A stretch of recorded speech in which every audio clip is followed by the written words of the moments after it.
We're in Chicago, Illinois, home of the 2024 Democratic National Convention. Hello and welcome to Politics in Color. I'm Wilmer Leon, along with my co-host, Dara Kennedy. And throughout the convention, we'll be conversing with various Democratic movers and shakers, as well as hearing from people of color who have questions about the upcoming election and the Democratic plan for communities of color. We invite you to join the conversation here at Politics in Color.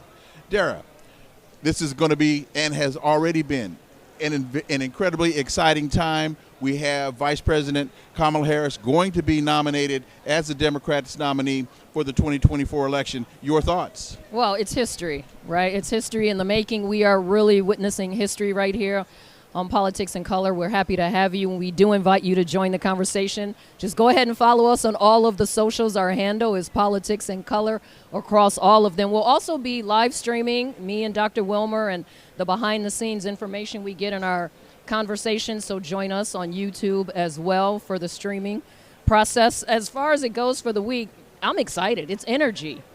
A lot of the people that we talk to are feeling that same type of energy of hope and change and unity. And where have we heard those words? When was the last time we heard those words?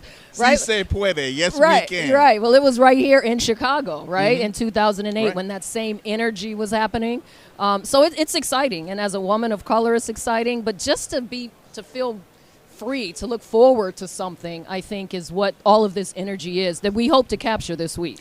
Energy is a very good word to use because a couple weeks ago, things were kind of flat. Hey, last time I saw you, Dr. Wilmer, things were a little bit different. I think you were asking people, now, why are you doing that? And you wanted different kinds of answers. And that's a great point, because one of the questions that I'm looking forward to getting an answer to is, what's in it for us? What's in it for us? We know about the symbolism. We know about the history. But this is about policy. This is about policy output. What's in it for communities of color? Right. And I think, obviously, we start looking at the issues, right? Some of the issues that we talked about in Milwaukee at the Republican National Convention, but economics is on people's mind, right? The cost of groceries, right? People want to know what Vice President Harris's economic policy, what her agenda will look like. People of color want to know, are they going to get all of their rights stripped away from them, right? Which is what Donald Trump has been trying to do and has already done by killing affirmative action, things that help people of color, by taking away women's rights, things that help women, all people across America, but specifically colors, people of color, those communities are most impacted by some of these downfalls that the Trump administration has put in place. You mentioned you mentioned protecting rights. Yeah. And we have seen the program 2025, Project 2025. We know about, what is it, the program 47, whatever the heck they're calling it, Agenda 47, thank you. And they're running from their own written 900-page document. Yes. By the way, written by Trump's associates and former team members. Written by his associates, but somehow he does not seem to have any recollection of it. Doesn't really seem to have, well, we know he didn't read it, but not having really paid, and all of a sudden it's, I know nothing about it, when we know it's an outgrowth of the Contract on America. We know that it's an outgrowth of, it's in many regards, it's old wine in new bottles. That's exactly right. We all like wine, though, Wilma. You threw me with that one, because I always like a good glass of wine. But I think what we'll hear this week from the Democrats is, it's dangerous. Pay attention. Don't blow it off. Just because Trump may be distancing himself from this Project 2025, don't blow it off. Because essentially, like you said, it's 900 pages of how to get rid of people that look like you and I. That's a very, very, very good point.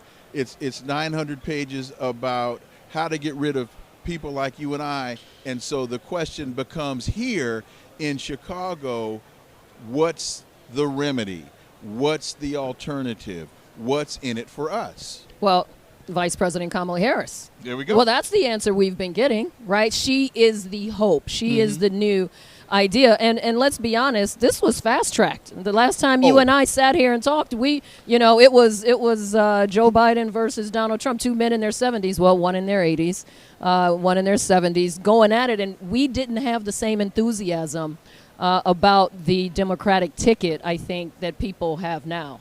So in terms of that enthusiasm, how does that translate from the United Center, the house that Mike built? How does that translate into on-the-ground electoral politics? Booths. Well, I think we're seeing a good demonstration of how it's translating already. Every single rally that she has done has been sold out. She now has to do things at stadiums. She's doing them in airport lots because so many people are just excited. And I spoke to a couple of young people traveling here to Chicago, and they said, we feel like we're being seen, that we're involved because it's a fresh face. Even though she's been our vice president now for almost 4 years, there's a freshness to her. So to your point, what's going to make people go out? Well, people get up and go out when they're excited, when they have something to look forward to. And if they can have their mark on history by just voting this time, that gives people a little bit of solace and confidence about this country. Are you concerned about the honeymoon period? Are you concerned about post-convention? Are you concerned about once the campaign actually starts? Usually, traditionally, it's after the convention that the battle really begins. So are you concerned about a honeymoon period? I think this is non-traditional. We've not Absolutely. had this before, Absolutely. right? So I think everything, and with our times, right, the times that we're in right now, the way the campaigns are run are non-traditional. And we can credit some of that to Donald Trump, the way that he has run his campaign, if you call it campaigning, with his attacks and his rallies, and all of that is non-traditional. So what Vice President Harris did when Joe Biden passed the torch to her and essentially crowned her the next candidate has been non-traditional. She's been on the ground nonstop. So her campaigning has already begun. What she's going to do this week is introduce herself to the delegates and the rest of the world. So final question for you and your thoughts about her selection as her VP, Governor Walz. Let me not. No. Opine. Well, Here, this is what the week's going to be about: opinions and discussions. I want to hear your thoughts. Well, I think it's a very good choice. He has an incredible amount of charisma, an incredible amount of personality. Being from the Midwest, there's a well, not everybody from the Midwest, because Mike Pence didn't have any of this, but he has a real original kind. He's got the guy next door. That's what I was struggling for. The guy that's what next he is. door. He's the very guy. Practical. Sure. Very practical conversation because he comes from a farm. His family has struggled through what too many people in this country are struggling and dealing with right now. It's recognizable. It very, very, very much right. So. It's tangible. His stories about his family being a coach. I mean, whose dad didn't try to coach their team? I was happy mine didn't. I was like, you can stay home, Dad. Whose dad didn't try to coach? That's the kind of guy that I think will resonate, to your point, with Americans. Now, I was a fan and am a fan of Josh Shapiro, Governor Shapiro of the state of Pennsylvania. I think he is amazing. I am also of the mindset of trying to unite this country.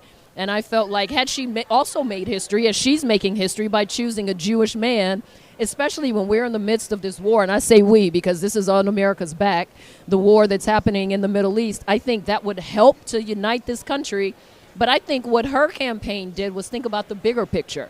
We can't just think about this war, which is very important, which we can try to solve.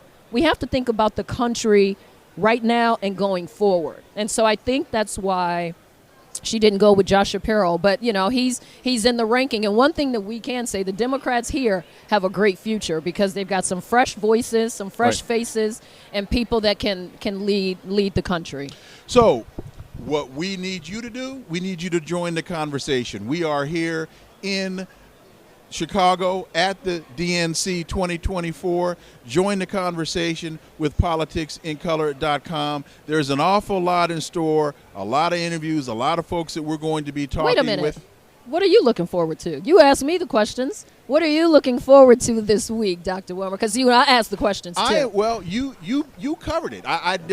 There's really not a whole lot that I can add to what you had to say. Are you not looking forward? Are you wanting something to come out of this?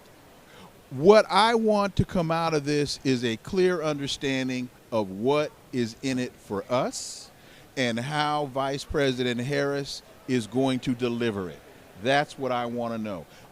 When we see her on Thursday, that's what I want to hear, so that we can walk away from this having a very clear understanding of it's not about symbolism, it's not about an HBCU, it's not about being a part of the Divine Nine, it's about policy output and how she's going to deliver. That's a very small part of the population, though. The Divine Nine and the HBCUs, they're important because getting those students to the ballot box are going to be very important. Up to this point, that's what we've been given. And we have to expand the conversation. We have to expand the analysis. And that's what I'm looking for. So am I hearing you say you want to learn more about her or her agenda and policies? I want to know about her agenda, and I want to know about her policies, and I want to know about how she plans to govern. Because, you know, it's only been 2 weeks. So hopefully she's been writing on the plane. Because what I think what's important is that she breaks away from, not totally, but that she owns her own agenda and policies. Well, that's what I'm looking for. Well, you're right. But see, the and thing not just about the it's Joe only Biden 2 ones. weeks. I got that. But you've been here 4 years. So. But it's been Joe Biden's policy. Well, but she ran for the office as well. So it's not as though she comes in as a neophyte. It's not as though she comes in as a rookie. And you're asking me for my vote. Yeah. So if you're asking me for my vote, you got to tell me what I'm going to get. Right. That's what I want to know. Right. And that's and I think we're saying the same thing. She's had a chance now to not veer so far away from the Biden policies that got them into the White House, but that now she has to own her own. And that's what I'm looking for. And that's what we're here to find out. See? We are here that worked out. in Chicago at the DNC 2024. Join the conversation, politicsincolor.com. There's a whole lot more in store. Stay with us.